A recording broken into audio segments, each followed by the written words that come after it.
Hello then and welcome back. It's time for the final race of the day here on Sunday at the circuit de Barcelona, Catalunya. It's been a fantastic race day so far here in soaring heat, about 30 minutes drive from downtown Barcelona, and it's time for race 2 of the Moto2 European Championship. And in race 1 it was a spectacular showing for victory between Senna Agius and Lucas Tulavich. The former getting the better, the more experienced Lucas Tulavich did Agius in a fascinating battle.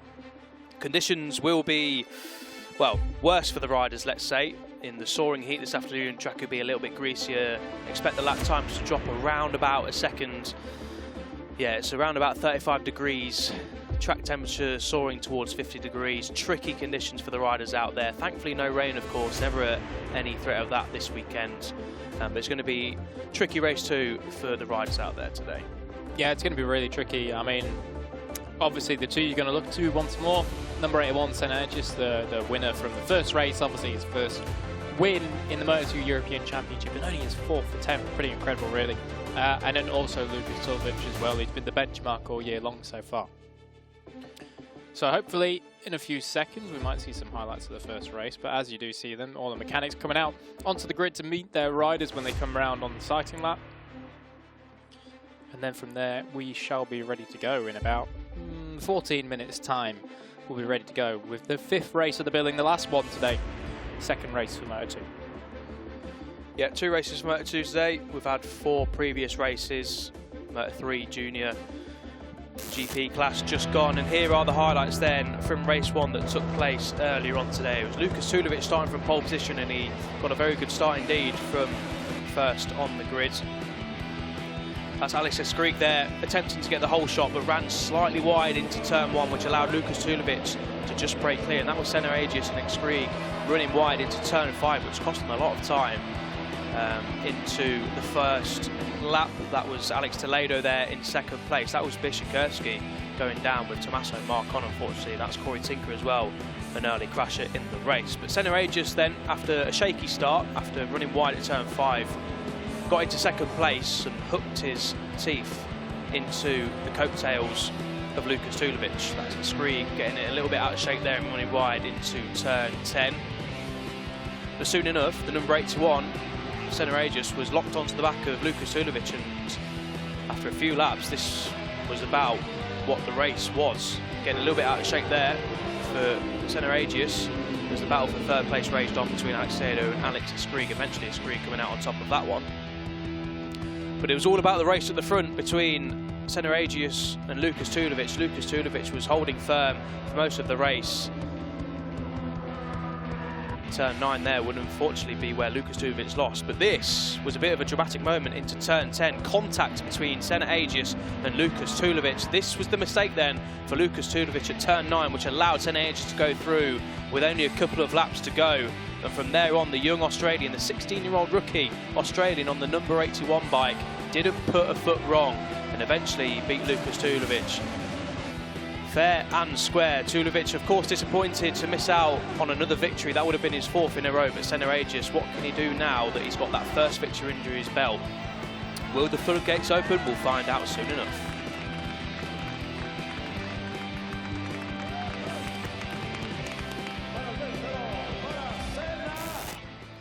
Yeah, it's going to be interesting. I mean, we've just seen in JuniorGP that the floodgates have opened for someone at the head of the field, so certainly you never know, it might just happen here for Senna Agius as well. I mean, all weekend he's been right on the back of Lucas Tulavich, and then just in the races we've seen that he's just kind of got that little tenacity and extra gear to really kind of give it a bit more than maybe what he's shown throughout the whole weekend. So wouldn't be surprised. Look at that, the temperature now is well, I mean, it's been hot all day, but it has actually cooled off by 1 degree centigrade. Thank you very much for that, that's really helpful. So, 35 degrees. Yeah. Yeah, I don't envy these riders at all. I don't really envy them at the best of times, to be fair, but especially now in this soaring heat in Barcelona, really doesn't get much more grueling than this. Not much wind around either, so yeah, grueling temperatures for these riders to contest race 2 in pit lane closed, so no more riders can make their way to the grid, and if they're still in pit lane, which I don't think any of them are, they will have to start from pit lane. But it was a very, very intriguing race, was race 1. Lucas Tulavich obviously getting the start they would have wanted. getting the lead, getting a bit of a gap to begin with. And we'll come on to that a bit more after we get to know Lukas Tulavich a little bit better. My name is Lukas Tulavich. I'm 21 years old, riding for the Untitled GP junior team. I already have quite some experience in this championship. Finally this year I have a good team, good package, and the results show the direction. I feel so comfortable from the first contact with the bike. Everything is so professional, and the team is working perfectly. I didn't expect to win all 3 races to start the season. For now, the focus is to be the man to beat. We need to raise the bar and set the benchmark. So this is the target for the next races. Until now, it couldn't have been better. The lap times, the progress is there, and the results are there. So I keep working and keep pushing to show everybody my potential and the level, and I hope to get a chance next year to make a step.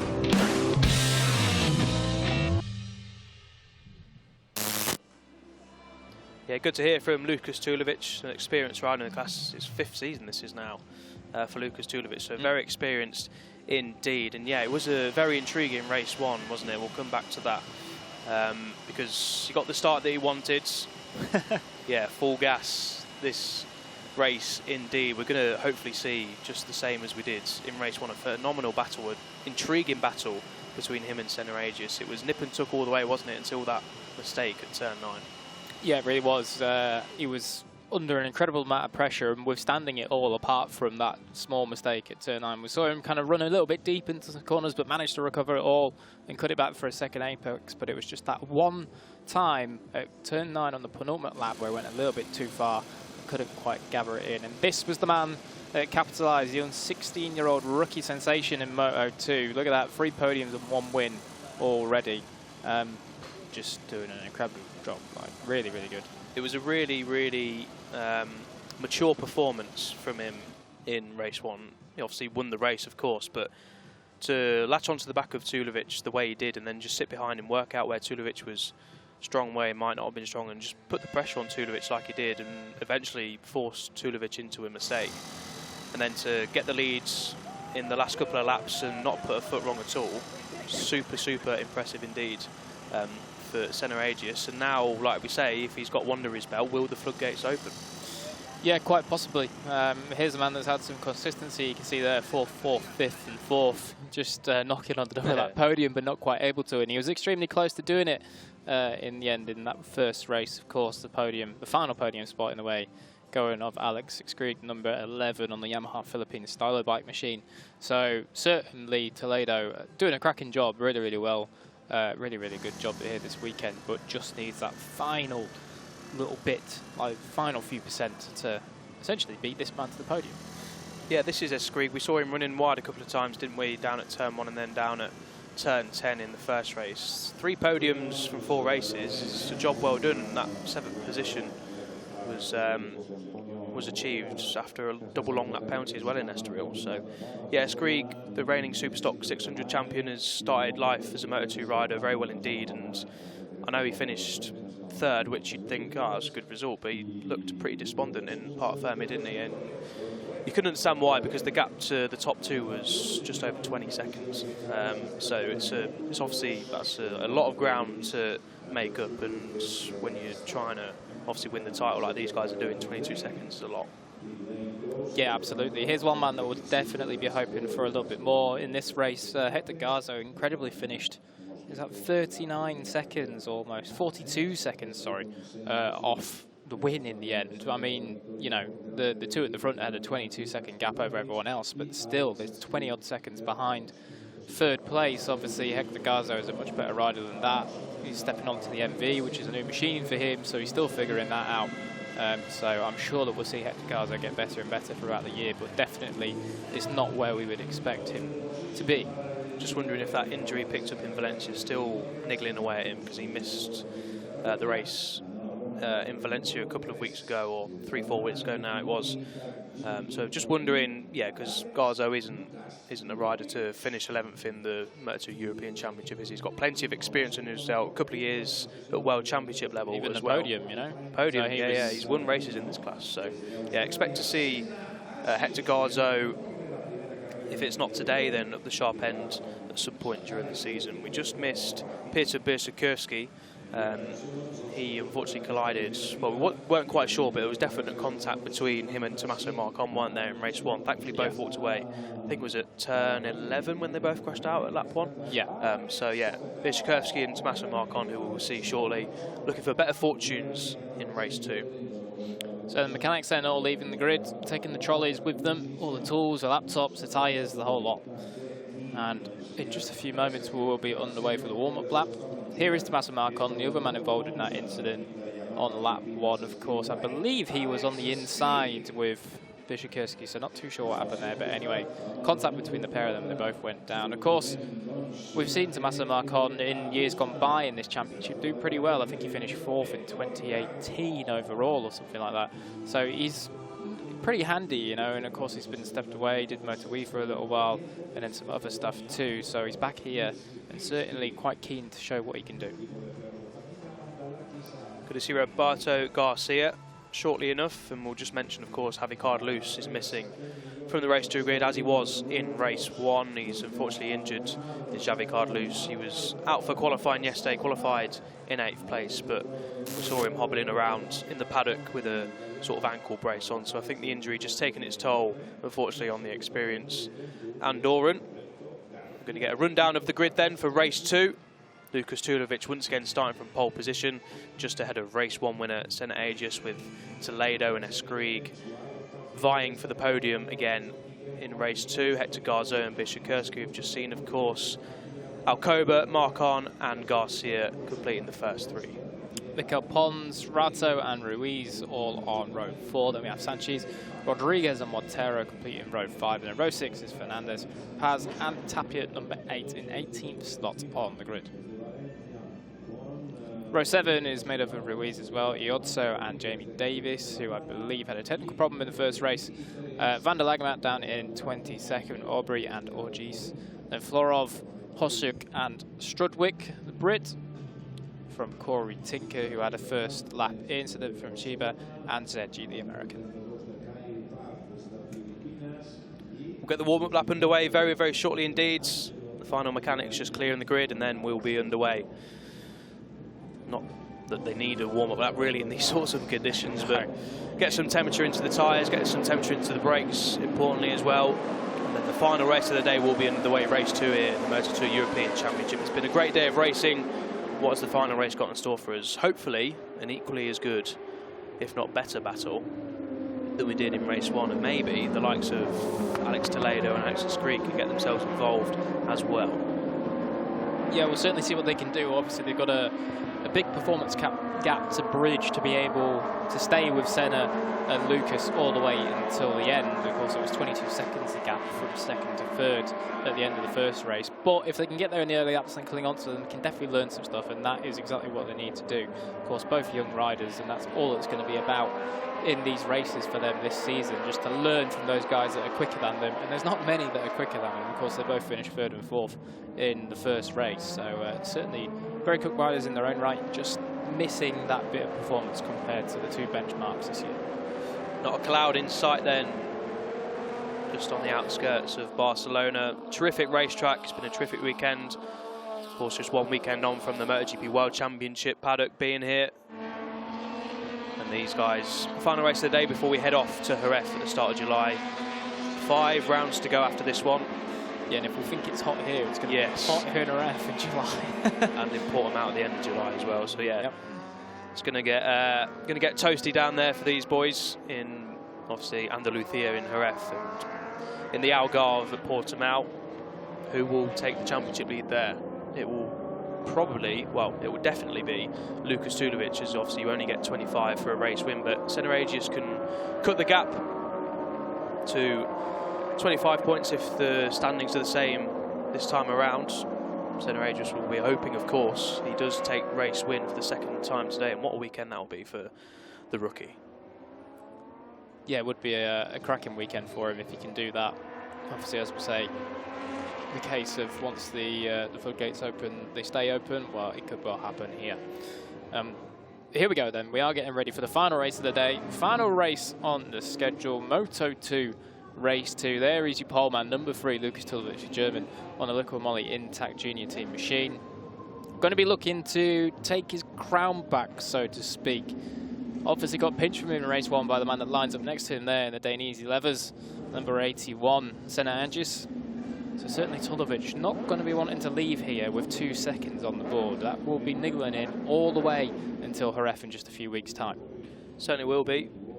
He said he wants to be the man to beat, so now he's got to go out and prove that he still is the man to beat. Of course, he's going to leave here as the championship leader. But here we go then, last race of the day. The red lights come on and then they'll go off, and we will be underway for race 2 of the Moto2 European Championship. And again, it looks like a brilliant start from Lucas Tulavich. It's also a great start from Alex Escrig on the number 11 bike as they just jostle position down into turn 1. Is Escrig going to try and get the whole shot once again like he tried to do in race 1, and I think he does. He holds it tighter this time, and he gets the job done. So Alex Escrig then from P4 on the grid gets the job done this time. I thought Tulavich was going to have a look at the inside, but no, not this time around. Cracking stuff then from Alex Escrig, but I think Lucas Tulavich has just done the little switcheroo, and that's Hector Garzo in 3rd place as well, so good start from him.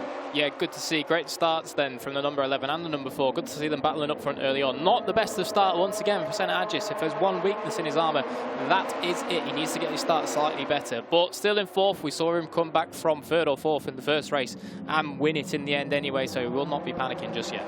Yeah, no need to panic just yet, of course, but yeah, not the best of starts. He didn't get too much of a bad launch, but the other riders around him obviously got a little bit better, and Escrig trying to get the whole shot, did time this round, but ran it a little bit wide at turn 3, didn't he, and just allowed Lucas Tulavich to get back underneath him as Garzo dives up the inside at turn 9. We don't see that too often, and assuming he's got the job done. Yes, he has the number 4 rider, the experienced Hector Garzo, so we're talking about on the grid, weren't he? Wants a little bit of a better result, despite being a little bit injured, but Escrig is returning the favour. This is helping Lucas Tulavich edge out an advantage in the early exchanges. It's not really helping Senna Agius.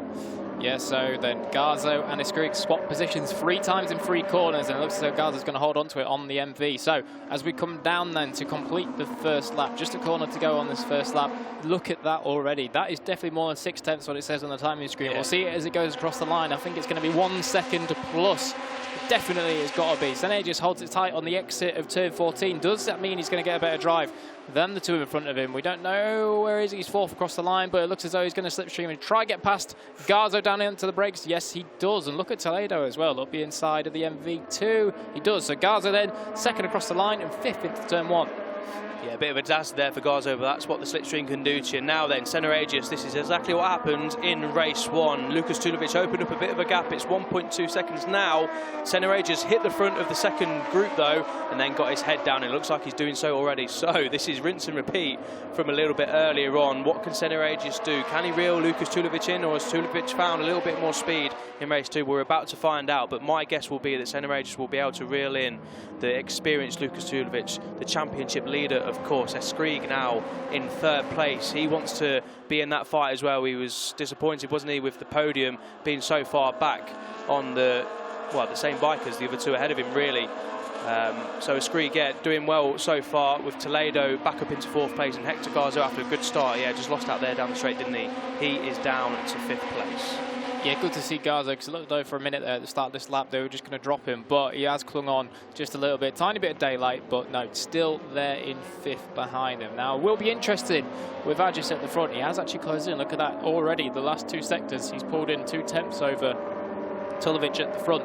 So it'll be interesting that if he does catch him, when he gets onto the back of him, is he going to stay behind and watch like he did in the first race, or is he just going to, after a handful of laps, bang, go for it and clear off at the front? We'll see what he does. Yeah, that'll be the interesting one. It's already down to less than a second, so on this lap it's a good 3-4 tenths. What is it across the line? Ooh, yeah, 0.9 seconds quicker. And 4 tenths quicker. 44.1 for Senna Agius, a 44.5. There you can see it on your screen, a 44.5 for Lucas Tulavich. So yeah, as soon as Agius got down into turn 1 in second place, a bit of clear track ahead of him. He was able to unleash his speed that's superior to the likes of Skrieg, Toledo and Hector Garzo just behind him. So this literally is exactly what happened in race 1. The question that Jack so rightly asked is, what is Senna Aegis going to do if and when he gets onto the back of Lucas Tulavich? Is he going to pounce and try and make a move straight away, or is he going to sit behind him for as long as he did in race 1? Yeah, it's certainly going to be interesting to see. Of course, Tulavich, we know that he would have been making a couple of changes from race 1 to race 2. Let's see if he's got any better pace. Of course, the pace is slightly different here in the afternoon because it is that much hotter. But then again, these guys were the second race on the billing today, and it was already quite toasty by then. I think it was already 32 degrees when these guys went out for race 1 earlier on. Well, about midday today, wasn't it? So certainly, maybe not too different actually, but we'll see what they can do. Just an update on the go. Here's a replay of the start then. Look at Tulavich launch off the line, but also Bishikirski on the second round gets a great launch. But the man that really knows how to nail it is the number 11, Alex Skrieg. On the brakes down into turn 1, doesn't brake any later than anyone else, but just gets it down to the apex a little bit quicker than Tulavich. Tulavich gives him plenty of room on the way in, sees him here, just tucks him behind. Yeah, that's what happened in race 1, but Skrieg ran it slightly wide and managed to just get it hooked up there, a little bit wide, of course, but not too wide. Ooh. But yeah. I think that was Dino Iozzo on the Kawasaki Stock 600 getting a little bit busy there, barging someone out the way at turn 1. What's the gap then? Yeah, it's down to half a second, another 4/10 taken out of Tulavich's lead on that lap, and it's again these two in a class of their own really, with Alex Skrieg now 2.1 seconds off the lead and 1.5 seconds behind Senna Aegis. There you go, fastest lap of the race, 1:44.113, and already that lead that Lucas Tulavich was able to eke out at the start, like he did earlier on today, has been diminished from Senna Aegis as we dive down into turn 4, and then we'll head into turn 5, the left-hander. Tulavich, yeah, gets a little bit squirrely there. The tyres already screaming for mercy, understandably so in this soaring heat. That's one of the Stock 600 runners. Can't quite make out of that as Nicolas Chiba, the number 88 on the Stock 600 Yamaha. That's a shame for him. Looks like he's got a technical problem then. So that is his race and day done. So an early bath for him. An early trip back home. Look at that then, he's on him. He is already on him. 3 tenths taken out of him on this lap already. And Senna Aegis is all over the back of Lucas Tulavich's Kalex. This will be a telltale sign, because this time around, down into turn 10 and especially turn 1, you just knew that Aegis was braking a little bit earlier, just happy to sit behind Lucas Tulavich. I think the team are probably discussing exactly what Senna Aegis is going to do. I mean, they would have, of course, discussed tactics, wouldn't they, before the race. Senna Aegis was able to learn in race 1 where Tulavich, where his lines were, where he was stronger. Of course, Tulavich much more experienced in the Moto2 class than Aegis. Aegis just had 4 races under his belt, which he just runs right there onto the green. Tulavich has plenty more races. 5th season, remember, for Lucas Tulavich. 1st season for Senna Aegis. So this really is veteran against rookie. Yeah, it certainly is. And then what we're going to see now is, I do think actually that Aegis on the number 81, he's gone deep into turn 1. Did that a couple of times in the first race as well. Maybe just being stuck in behind Tulavich. Can't quite see his braking marker perfectly. Maybe that's why he pulls out to the left. But I do think he'll probably stick behind him, because he seems like a very wise head on young shoulders, does Aegis. He just seems to take every opportunity to learn from those around him, and I guess that's why we're seeing him progress so quickly at the moment. So yeah, I definitely think with 13 laps to go, we're going to see him stick behind for quite some time in this race. I think it's the sensible thing to do, isn't it? I mean, he's obviously got a superior pace at this stage of the race. It's like we saw in race 1. We don't know how much Lucas Tulavich is holding back. Plenty of experience, especially in these conditions as well. He was a double podium finisher in similar conditions in Barcelona last year behind Fermin Aldeguer and Alonso Lopez. So Tulavich is probably just conserving his tyres. Obviously, towards the end of race 1, we saw that Tulavich was squirreling around a lot. As we go down into turn 10, yeah, Aegis just sitting up again. So he's doing so far what he did in race 1, just happy to tag onto the back of Lucas Tulavich, learn a little bit from the experienced German, and then pounce when he wants to. Yeah, definitely. It's quite impressive just how neat both of these riders are. Of course, we've seen Tulavich have a couple of little moments on the rear in race 1 and already 1 or 2 here in race 2, but both of them just incredibly smooth, precise, hit their marks every lap, particularly Senna Aegis. I mean, for such a young rider in his Moto2 career, it certainly seems that, well, he's got it all figured out already, almost. Yeah. So, yeah, very impressive indeed. So then they're 3 seconds ahead of Escrig already, who this time does seem to have the better of Toledo in the early laps, as though last time those two were locked together for quite some time before then actually a little mistake from Escrig let Toledo back by. So certainly Escrig, I think his lap times have actually been slightly quicker than what he did in race 1, which is quite an impressive feat considering that these two at the moment are a few tenths off what they were doing in race 1. So definitely Escrig has found some performance from race 1 to race 2. Yeah, I think Escrig yesterday, sorry, is Tulavich went slightly wide there. We thought Senna Aegis were going to pounce like he tried to do at turn 10 in race 1 when we saw contact in the highlights. You'd have seen that heavy contact down at turn 10. Not this time around though, thankfully. Aegis thinking better of it. Not really too much of a gap there to try and pounce him with 11.5 laps to go. It's no time really to be taking unnecessary risk. Yeah, I think we saw Escrig in qualifying 2 yesterday, didn't we? He was more comfortable in those conditions, in the warmer conditions. And yeah, he looks like he's got the better of Alex Toledo this time around. Just Escrig making a couple of errors in race 1. Tulavich there, wide again. Is Aegis going to make a move? Whoa, Tulavich. So then he took advantage of a slight mistake from Tulavich on the exit of turn 9. He's going to bite back. No. Aegis slams the door shut on him. So I don't think that was planned. I think that was actually just Tulavich made a slight little error on acceleration out of turn 9. Got out onto the green. Both of them did indeed, I do think.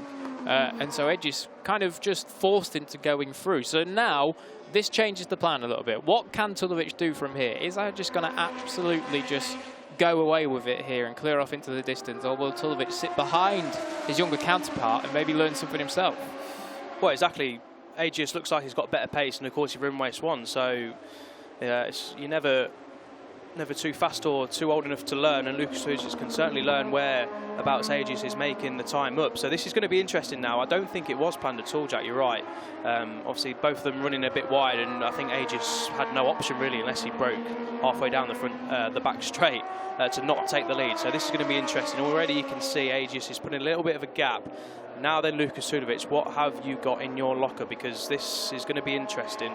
Aegis clearly has superior pace, but now Aegis hasn't got that marker in front of him. Has he got the know-abouts and whereabouts to try and set a pace that isn't going to punish his tyres too much in these open exchanges? This is going to be really interesting. Yeah, it certainly is. And well, for Aegis, he hasn't really had this scenario of just being out front on his own, hitting his own laps without any marker in front of him. So it's definitely going to be interesting to see what his concentration is like. You know, with the young guys coming up, they don't get into this position too often, whereas Tulavich has been in this position quite a lot. So if he can keep that same pace, then it's a very good indication of just how good his racecraft is and his concentration in situations like these, when it can seem quite lonely just staring at empty track in front of you. Yeah, sometimes it is a little bit more difficult to lead than follow, isn't it? We hear a lot of riders, sometimes some prefer to lead and set their own rhythm and just get the head down, but like we're seeing qualifying a lot, sometimes it's very easy to follow someone and just tag onto the back of them and set their pace, then sometimes be even quicker than them. But now, like you say, Aegis hasn't got that lead, hasn't got that marker in front of him. It's going to be interesting. And we're sort of finding out the answer already, because he's eked out a second advantage over Lucas Tulavich, heading on to lap 4, I think, lap 5, with 10 laps to go. Lap 7, sorry, of 17. So yeah, this is interesting stuff. Going to be interesting to see what Tulavich can do now. It's now 9/10 of a second, but is Tulavich still in tyre saver mode, do you reckon? I'm not sure he is. Yeah, I think Tulavich is probably giving it everything he's got at the moment. He did pull back a tenth through the first split, but generally we see him through the first split be a little bit stronger than Aegis through there. This is quite a nice little tasty scrap. There's Hector Garzo, number 4 from Tommaso Marcon, who's stayed on this time, who's having a very good ride indeed. There's Mark Alcoba and Mikel Pons there, 2 Moto E guys going at it here in the Junior GP series as well. And then just behind them, Piotr Biszkiewicz, the man from Poland, doing an incredible job. Once again, just really solid. Obviously, he's in 9th, which is certainly not his best race finish he will have ever had, but he is only about 2 seconds off Garzo up in 5th. Yeah, Garzo doing well then after that cracking start. We sort of knew, didn't we, that it didn't have the pace to keep with the podium battle there. You can see the riders in third and fourth, Eskrigi and Toledo going down to turn 10, but Garzo doing well so far to keep behind him Tommaso Marcon, Mikel Pons, Mark Alcoba. Deep, I think. Manages to stay in front of Mikel Pons in the end. Sorry, Mark Alcoba in the end. One thing about Garzo, of course, he is on the MV Augusta. It's the first time that we've seen the MVs in the Moto2 European Championship, and it's an interesting thing because obviously generally we tend to see that the MVs in the World Championship aren't quite up to the performance level of the Calixes and even the Boscoscuros around them, but they're not far off at all. I mean, we have seen MVs fight for podiums before even. I think Stefano Manzi fought for a podium on one in Valencia, and we see Marcos Ramirez this year doing quite good. Oh, this has closed up quite a lot, hasn't it? Has, yeah. And we see Marcos Ramirez doing quite good, but generally, yeah, that MV that Garzo is on, he might be at a slight disadvantage compared to everyone else. I think it's a good idea for MV to, now the Moto2 European Championship, run the Triumph engines, which is exactly the same as the Moto2 World Championship. They're obviously much less experienced than the likes of Calix mainly, and so of course speed up in Moto2 as well. So it's good for MV as Toledo has a cheeky look up the inside of Eskrigi, and Eskrigi sort of just sits up and lets him by. So what's Eskrigi got in return? He did open up a little bit of a gap, did the number 11, but that's been closed down. So I don't know if there was a mistake anywhere on the last lap or so that we've not seen. So yeah, now then, Toledo up into third place with Eskrigi in fourth. But yeah, as I was saying about MV, it's good for them to have Garzo in this class and the team in this class just to get more information, to develop the bike a bit more, to obviously take it into the World Championship, with Ramirez doing particularly well on it. But when you're fighting against a chassis like Alex, who have won pretty much every year. Yeah, pretty much every year, and just bring out a new chassis that just works for the riders.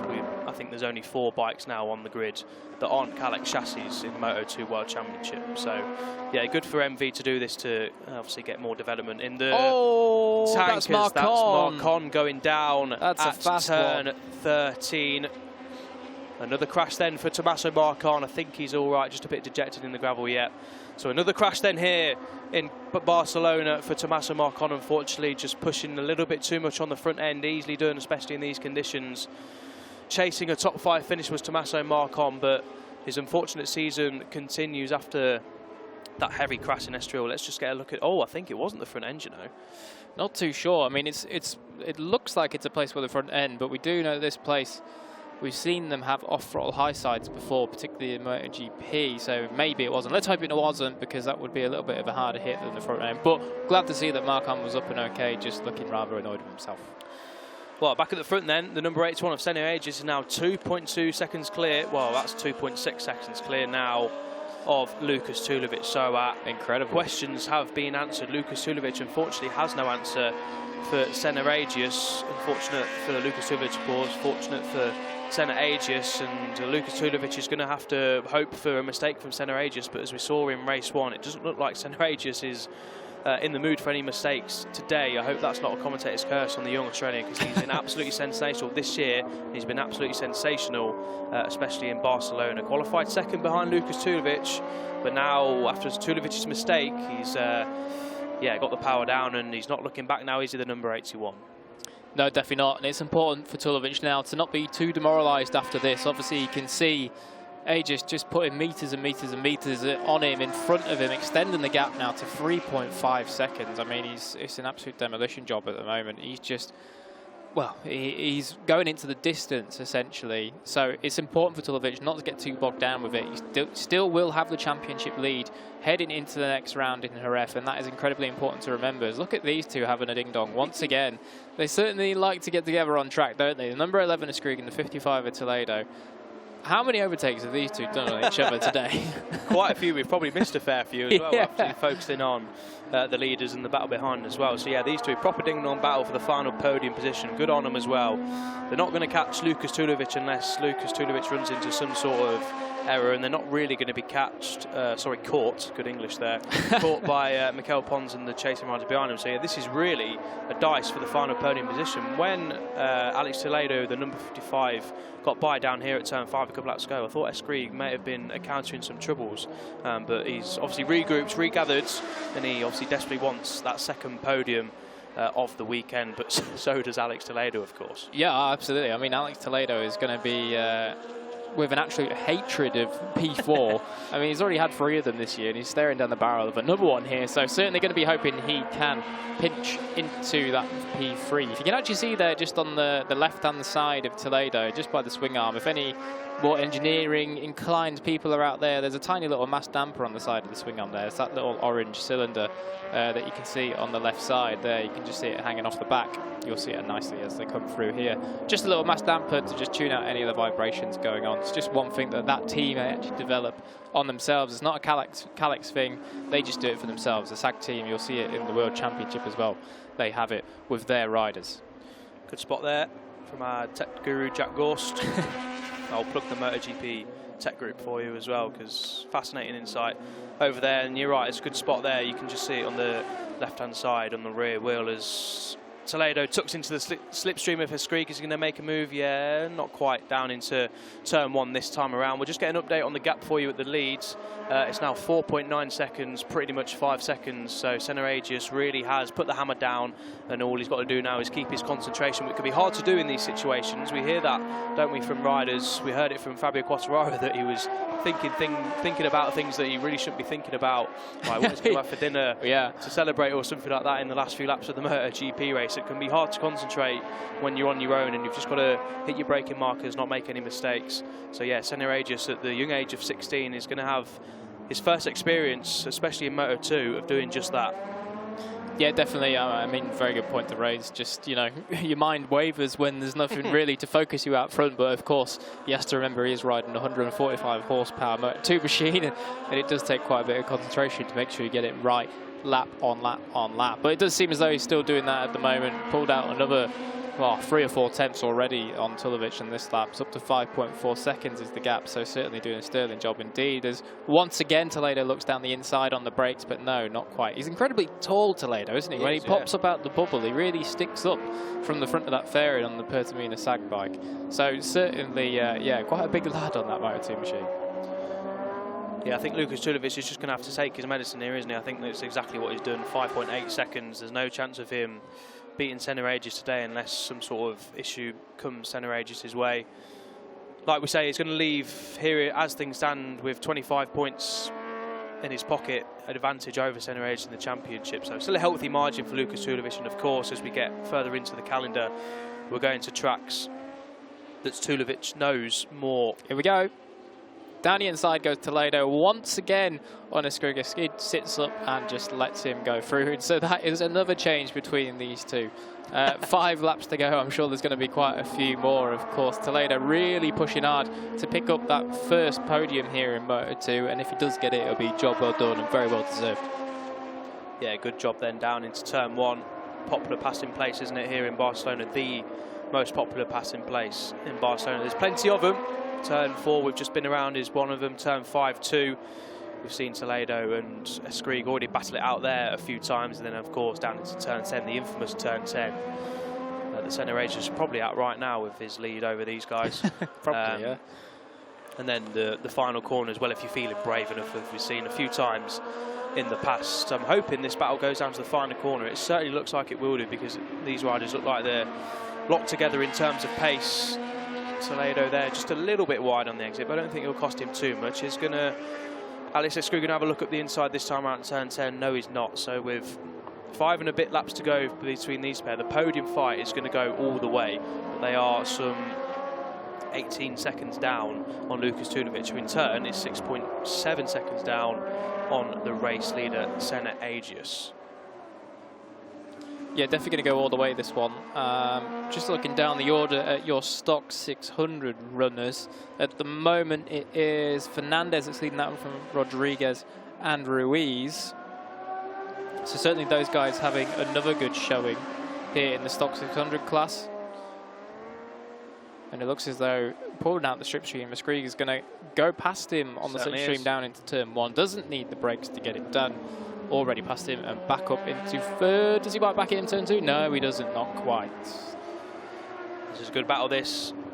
just behind them, I can see Mikel Pons and Mark Alcoba. Now, it's just going to have a look at the lap times. Okay, they're pretty similar. I was just wondering if Mikel Pons and Mark Alcoba were just going to be able to try and catch Escrig and Toledo, but they're lapping pretty much identical lap times. So I don't think they're going to quite able to manage it with 4 laps to go.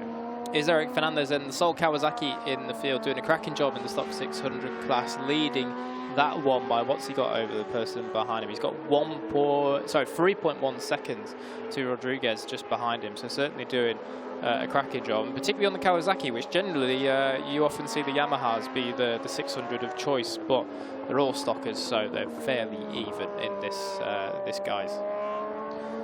8.2 seconds then, Senna Agius just continues to march on towards a second victory here in Barcelona. 3 laps to go when he crosses the line, not long to go now. Be interesting to see what he was thinking about in these last few laps. He'll be enjoying, well, he can't party too hard, he's only 16 years old, but he can have a Panda Pop or two maybe. Got a couple of years at least to wait to that for the young Australian, but these performances certainly show that there's plenty more victories left to come in the very young career of Senna Agius. Lucas Tulavich is going to have to settle for second. He's got the pretty much front straight to himself, so a very, very lonely ride to second place for Lucas Tulavich. It'll be interesting to see if Lucas Tulavich, what his tactics were, if it was the mistake, as we get the battle for third again. But it's going to be Escrig holding on to third place over Toledo. This really is going to go down to the wire. We'll be looking forward to see who comes out on the top between the number 11 and the number 55. Yeah, those two in the background, Mikel Pons and Mark Alcoba, aren't just quite quick enough. A couple of attempts here and there, but I don't think it's going to be enough to bridge the 3-second gap they've got to the podium fight. Toledo just took a big look over his shoulder just to check if anyone else is there. So I think that is the all clear. He can just focus on attacking rather than defending. And it was about this point in race 1 where Toledo just dropped off the back of Escrig, actually. I think he just suffered a little bit too much with rear tyre late in the race. And it just allowed Escrig to race away to about a second gap over him in the end. So certainly Toledo doing a better job this time round, holding firm and actually looking like he's really getting quite impatient behind him now. Certainly looking every which way to see if he can get past this Escrig. Maybe he'll go down on the brakes because he has been pretty good on the brakes. See if he gets a good run out of here, turn 9, tuck into the slipstream. He's a big chap to be tucked into the slipstream, but it looks like he is going to have a go. Not quite. He had a look, but a little bit too far back. Certainly thought about it, didn't he? Here's the chasing pack. That's Mikel Pons leading Mark Alcoba, number 71. Leading number 72, of course, these two riders competing in the Moto E World Cup as well, so they'll be familiar names to the guys who watch the Moto E World Cup. It's been a fascinating season so far over there as well, so they'll be back out in the near future. Yeah, Mikel Pons actually had a couple of podiums in Moto E so far this year, so certainly doing pretty good in that championship. As here we go then, they come over the hill and it looks as though he just can't quite get tucked into the slipstream enough to be able to get past. Is he going to be able to make a move on the brakes? No. So there's one more manoeuvre that goes missing then for the number 55 of Toledo, and Escrig holds on. Oh, it looks as though, are they two? No, they haven't swapped places, but Mark Alcoba is still hounding the number 71 of Mikel Pons with a lap and 3/4 to go.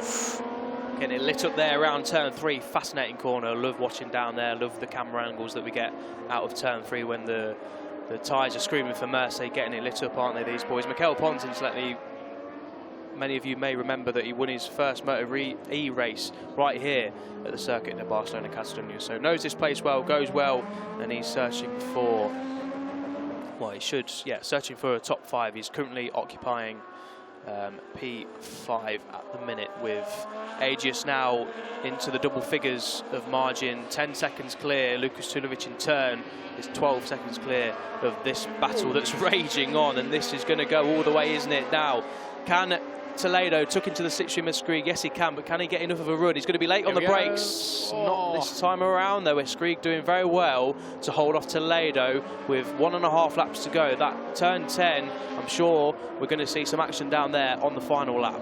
Yeah, Skrig was quite slow through the middle of the corner at turn 9. It does seem that everywhere through the middle of the corner, Toledo is all over him. So certainly I would say that Skrig is struggling a little bit more with the rear tyre. He's definitely getting it stopped, turned, and then trying to stand it up and fire it out.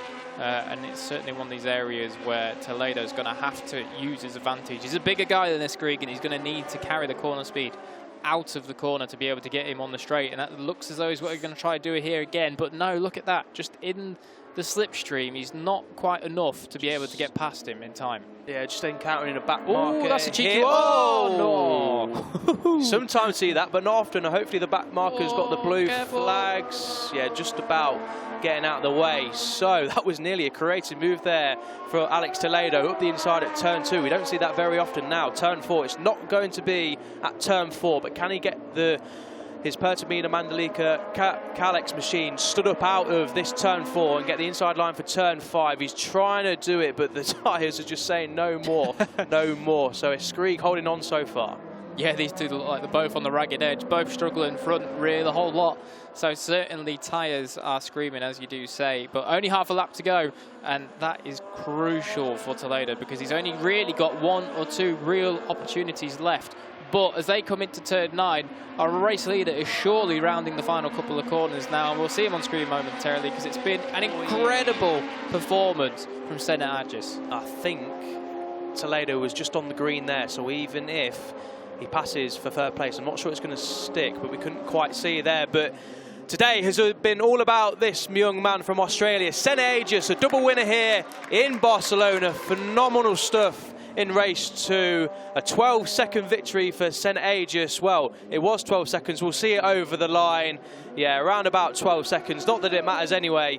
Lucas Tulavich, unfortunately for him, going for second place, Toledo. but this is the battle that we were looking for, and Toledo makes it at the final corner. I'm not sure quite what happened there. Skrig was a little bit wide, but it did go down to the final corner between those two. Terrific stuff from Toledo and Skrig. Did he exceed track limits though, Toledo, at turn 9? We'll wait and find out.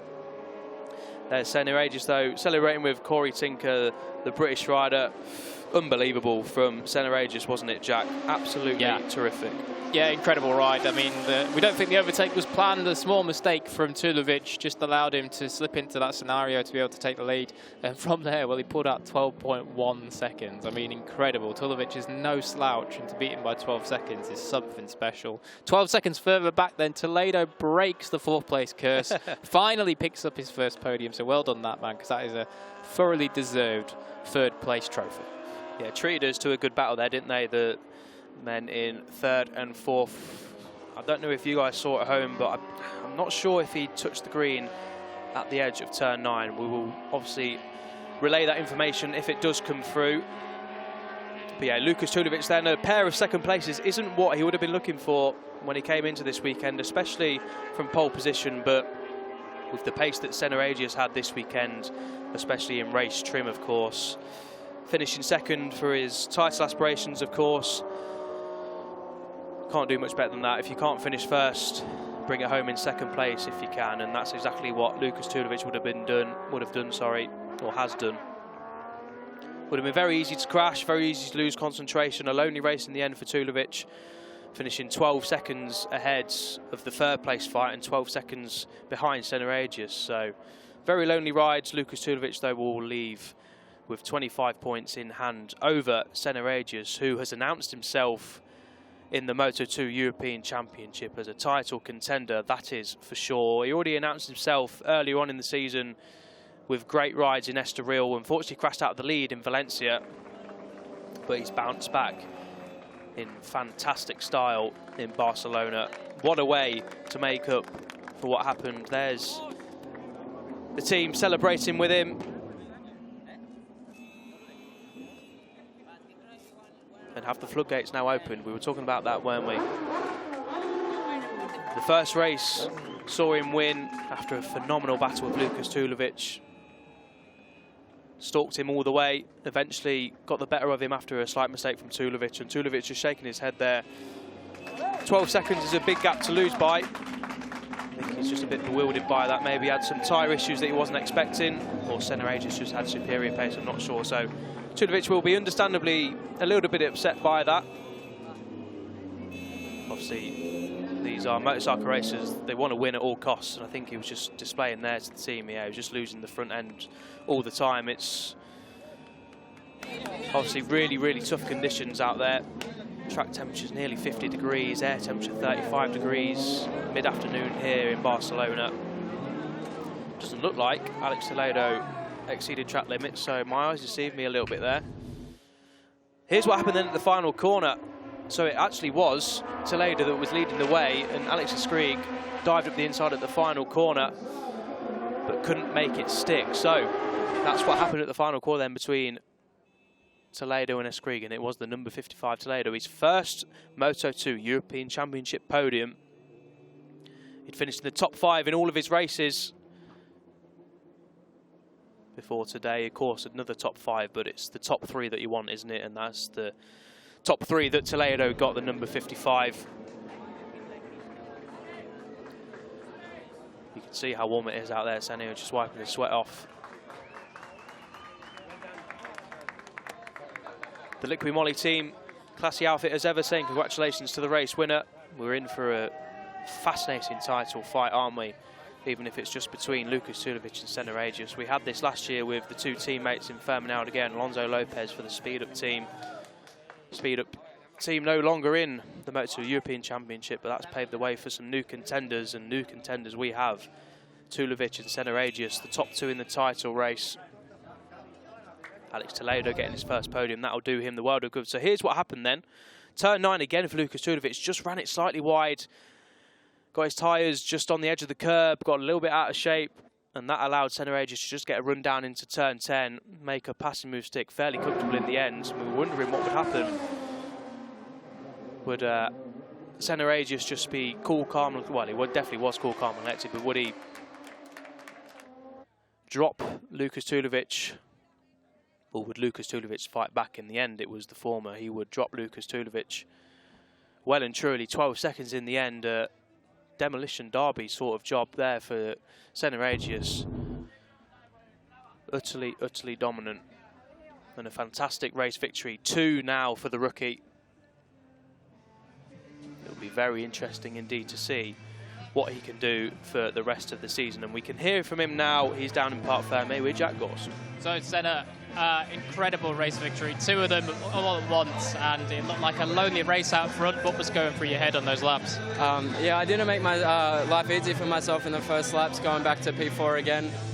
I kept calm. I learned off Lucas for the first few laps. I seen an opportunity in turn 10, and I took it and just tried to set my rhythm. We worked a lot for this in these conditions in the afternoon, so I'm glad it's paying off, and I'm ready for Jerez. Congratulations, mate. Well done. Enhorabuena, tercer clasificado, Marcos Tapia. Segunda posición para Juan. Congratulations indeed, Senna Agius.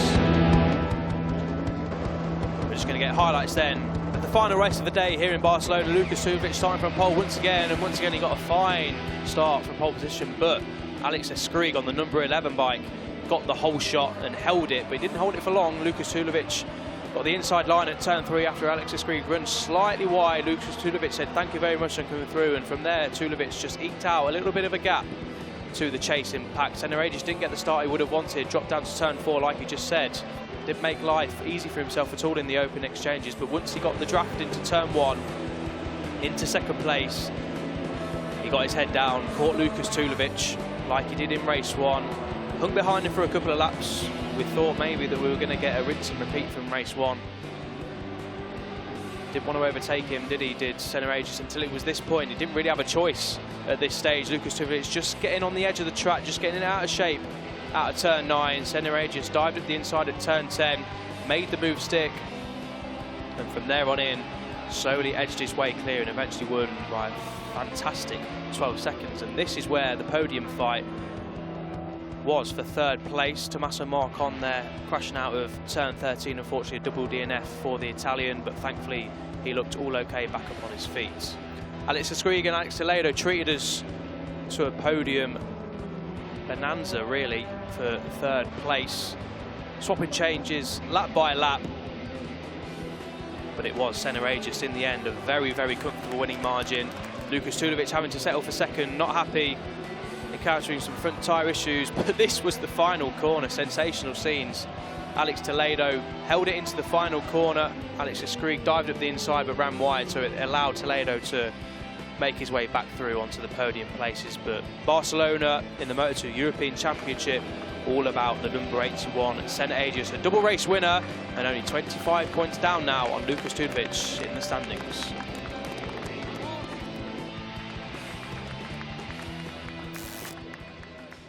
Yeah, cracking race victory there from Senna Aegis. Really mature head on young shoulders to take a 12.1 second win over Lucas Tulavich, who is in himself an incredibly fast rider. Further 12 seconds back, then Alex Toledo finally breaks the podium, ducked, and grabs his first podium of the season. Alex Escrig takes third and fourth from the day for him. Not bad days work. Mikael Pons, Marco Koba, Piotr Bishikurski comes home to 7th. Hector Garzo slipping back to 8th in the end.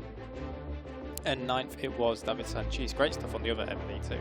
Rato, Garcia, Montero, Carl Paz, Eric Fernandez, the first stocker home, with Juan Rodriguez picking up 15th and the last of the points. Marco Tapia and Alex Ruiz. Dino Iozzo on the Yamaha finishes in 18th from Yeri Ruiz, Ryan van der Lagemat, Thomas Schruckwick in 21st, Jacopo Hosiuk 22nd, Michal Florov, Jamie Davis in 24th, and Charles Aubrey in 25th. And then rounds out, Corey Tinker takes 26th, Kevin Orgis, Zek Deji, and I didn't quite catch who the other two were, but Marcon didn't finish, nor did Chiba, and Tagliarini on 51. Final pony of the day then here in Barcelona. Fantastic day, a scorching day, both in terms of weather and on track action. The promo racing guys celebrate a double victory thanks to Senna Aegis. Alex Toledo takes 3rd place, his first in the Moto2 class in the European Championship. A great ride from Alex Toledo. Lucas Tulavich, the championship leader, 25 points he'll take into Jerez. Not too impressed with his 2nd place finish here, but he'll take it. A couple of 2nd places isn't to be sniffed at, especially in the Moto2 European Championship, and like we say, takes a healthy advantage into Jerez.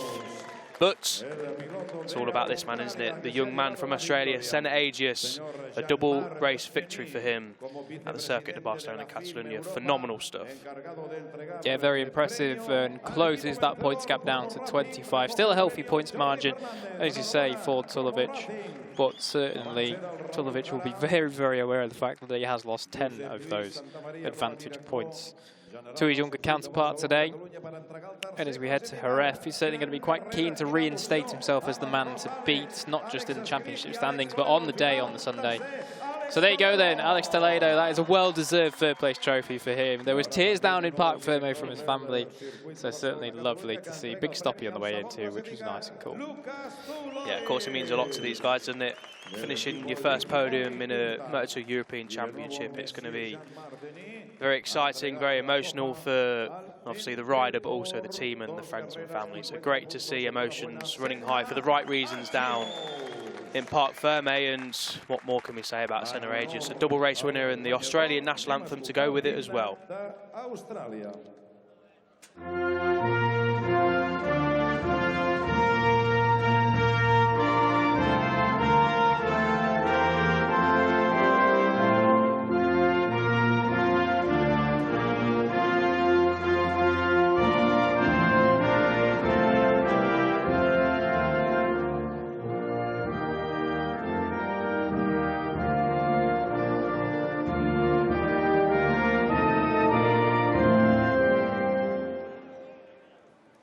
Okay, congratulations. So there you go then, Senna Aegis, the Australian national anthem rings out. Of course, in the World Championship, they already have Joel Kelso in Moto3 and Remy Gardner and Jack Miller in MotoGP. But will we see an Australian battling for race wins in Moto2 in a few years' time? Well, you wouldn't bet against it, would you?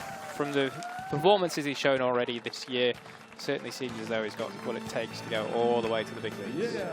Certainly has, yeah. We used to, certainly last year, the Australian anthem in Moto2 class tell you what, these tunes are... They had Red Hot Chili Peppers on Yeah, I know, yeah. earlier. That, Obviously, we experienced that the other night. Very good. Absolutely. Would recommend. So then the Moto2 Championship standings at the end of play here in Barcelona. Lucas Tulavich, the aforementioned gap of 25 points to Senna Aegis, the double race winner. Skrieg in third, Toledo in fourth now with Mattia Rato in fifth place. Jerry Ruiz, Kyle Paz, Xavi Cardelus, the absent Xavi Cardelus in eighth with Roberto Garcia in ninth. Eduardo Montero then in 10th from Mikel Pons. Mark Alcoba, those two had good rides today. Piotr Bishenkerski in 13th for Hector Garzo on the MV. He's the first one in the standings. Angelo Tagliarini, who unfortunately didn't finish today. And then David Sanchez and Jamie Davis in 17th. Sam Wilford still recovering. Hopefully we'll see him back in a couple of rounds' time. Not too sure his recovery timeline. From Tommaso Marcon in 19th. Giannocchio in 20th. And Corey Tinker there in 21st.